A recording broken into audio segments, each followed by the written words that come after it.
Bagong labas na loan application, 15 hanggang 30 pesos lang yung kaltas at pwedeng bayaran ng hanggang 6 terms. Nagpapaloan ng up to 50,000 pesos. At may 4.9 na ratings currently dito sa may Play Store. So bago nga lang to, silipin natin kung legit nga ba, magtutulungan ba tayo pagka nangailangan tayo at pagkakapos sa budget. Kaya kung makita nyo man yung ads na tong babanggitin ko is wag na wag muna kayo mag-i-install, panoorin nyo muna hanggang dulo, saka kayo mag-decide kung ipagpapatuloy nyo. So ayun na, simulan na natin. So hi guys, welcome back again to my YouTube channel. And for today's video nga ay pag-uusapan natin itong bagong labas nga lang, bagong kita ko dito sa Play Store. Kare-release lang nitong February 2026. So ito na nga ang PJF Loan Cash Credit. So under PJF Lending Inc. or Incorporation Incorporated. At yung loan term nga is 91 up to 360 days. So 3 months up to 1 year. At may daily rate na 0.05%. And short disclaimer, hindi ko kayo hinihikayat na mag-apply ng loan dito. So yung ipapakita ko sa inyo is base sa my experience ko for general information, for educational purposes, para malaman nyo nga at maging aware kayo bago kayo mag-try sa kahit na anong loan application. So yan na nga yung pinaka-homepage nila at kung makikita nyo, maximum ay 50,000 pesos. And sa may ID na agad yung hinanap nila. So, pwede dito, sobrang dami ng pwede ditong ID. Pwedeng UMID or UMID, passport, driving license, SSS, postal ID, national ID, GSIS, and PhilHealth. After nga dito sa may ID, sa job type naman, pwede daw ang student at pwede ang unemployed. So, pwede kahit na sino yung mag-apply, kahit na walang trabaho. At dito pala, hindi na hinahanap or hindi na tinatanong kung saan ka nagtatrabaho. Ayan, yung address na pinagtatrabahuhan, wala ng proof of income. At next nga, eto na. Yan na yung last na sinagutan. Pero nagtatanong din sila dito ng number of credit cards. At dito pala, 4 yung contact references na hinahanap nila. And kung ako sa inyo, yung ilagay nyo is yung kapamilya nyo, yung kasama nyo sa bahay. Para once nga na, ayan, matawagan sila, matext sila.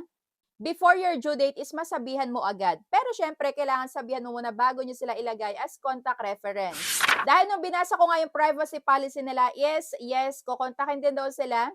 Kahit na reminder pa lang yan, bago pa lang yung due date mo. So what more pagka due date mo na and pag na-overdue ka pa. And may facial verification din. And last, syempre magkano ba yung interest or yung penalty pagka na-overdue dito. So, kainaman naman nandito sa privacy policy nila and sana totoo naman din. So, sa first day daw ay 2% per day ang madadagdag at after nun ay 0.1% per day. So, yung monthly late fees ay hindi daw mag-exceed sa 5% of the principal amount. So, after nga dyan is na-offeran ako ng up to 2,000 pesos. Ayan, 1,000 up to 2,000 pesos. Pero hindi ko may papakita sa inyo dito dahil bawal ang screenshot sa kanila. So, dito sa may 1,000 pesos, may mababawas lang na 15 pesos. So, chinek ko nga at nahati ito sa may 6 na terms. At every 15 days naman yung pagbabayad. So, sa unang term, pagka 1,000 ang o-okayan ko. So, sa unang pagbabayad ko, 177. Sa pangalawa, 176. Pangatlo, 174. Pang-apat, 173. Pang-lima, 172. At pang-anim, 151. So, ang pinaka-total nga is ayan. At kung 2,000 pesos naman ang o-okayan ko is may mababawas daw dito na service charge which is 30 pesos. Nahati din sa may 6 nga na pagbabayad. So, yung unang babayaran ko ay 355, pangalawa 352, pangatlo 349, pang-apat 347, pang-lima 344, at pang-anim is 302. And syempre, dito muna ako mag-o-okay sa 1,000 pesos. At after ko ngang i-click yun, nagbasa-basa ako sa may privacy policy pa kung ano pa yung makikita ko. So, ang napansin ko lang is wala sila ditong pinaka-disclosure kung magkano ba yung inokayan ko, inagrihan ko na amount which is 1,000 pesos. So, hindi nakita dito sa may pinaka-loan agreement din nila. So, walang ganon. More on definition of terms lang din sila. And after ko nga magbasa-basa, ay eto na yung lumabas.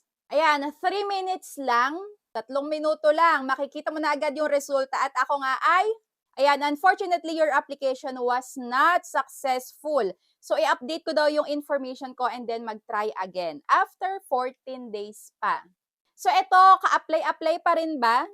Chineck ko nga yung kanilang ratings and reviews kung ano ba yung na-experience ng mga nakapag-try na dito at eto nga yung nakita ko. So una na nga, don't install this app. This is real, ayan nga, scammers daw. And I tried to install and they offer 8,000 pesos, ang laki. Pero yung na-receive lang daw niya ay 5,440. Yung nakaltas daw nga is service fee. Babayaran niya to sa loob ng 7 days lang at ayan, almost full payment. At yung kasunod daw is 5 months pa. At 8 pesos na lang yung babayaran. O, di ba? So, dito pa lang nasagot na agad yung totoo kung ano ba talaga. Totoo ba yung pinapakita nila doon sa may application or dito sa may pinaka na-experience na ng mga tao. So, eto na ang reality. Yan, expectation versus reality talaga. To receive is to believe.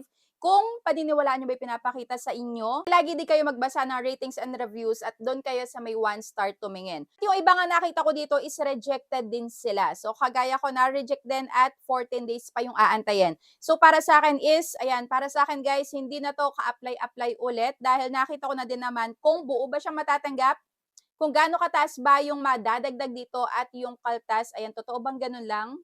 So, hindi.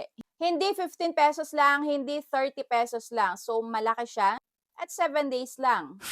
At last, ayan, eto pala, nung magse-send sa akin ng OTP, may lumabas na galing sa Easy Loan. Galing daw sa may Easy Loan, pero yung pinaka-OTP is galing naman sa PJF Loan, which is yung ina-applyan nga natin ngayon. So, ayan, magka-sister company ba itong Easy Loan na na-review na din natin dati? Saka itong PJF. Ayan, ano yung masasabi nyo dito sa may loan application na to? Comment down below.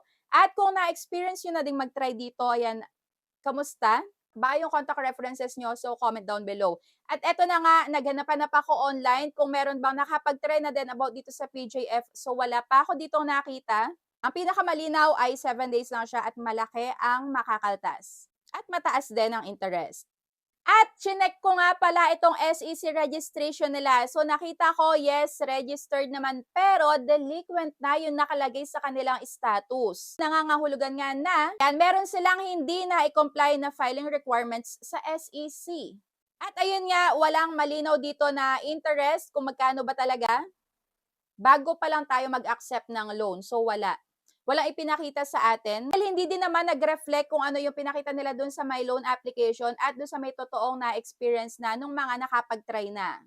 At yung masasabi ko lang sa inyo, ayan, lagi nyo munang basahin yung loan terms and agreements, yung privacy policy para malinawan nga din kayo bago kayo mag-try. At pagka wala kayong nakita muna na disclosure na loan details, nako, mag-isip-isip na kayo kung ipagpapatuloy nyo pa yan o hindi. And share ko na din itong ginagamit ko nga na wireless microphone. So, ito nga yung Shisuo, na kahit na sobrang lakas ng ulan, kahit na gaano kaingay yung kapitbahay is hindi maririnig dyan. Basta ito yung gamit mo. So, kung kayo ay aspiring content creator, vlogger, or affiliate, napaka-nice na tong gamitin. So, yan. Andyan yung link sa may baba. Shisuo wireless microphone. So that's it for today's video. Thank you for watching and see you on my next vlog. Bye!